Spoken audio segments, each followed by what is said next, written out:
যতদিন পর্যন্ত আমার চাচা সালাম তালুকদারের কবর এই জায়গায় থাকবে ততদিন আমার দ্বারা কোন অপকর্ম, কোন দুষ্কর্ম, কোন দুর্নীতি হতে পারে না।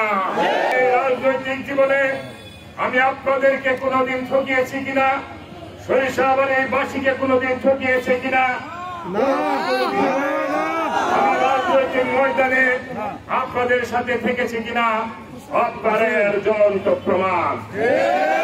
তিনি বলেন যে সরিষাবাড়িতে শামীম তালুকদারকে মরহুম ব্যারিস্টার আব্দুল সালাম তালুকদার সন্তান হিসেবে দায়িত্ব দেওয়ার পরে সালাম তালুকদারের সেই কথা রক্ষা করে নাই।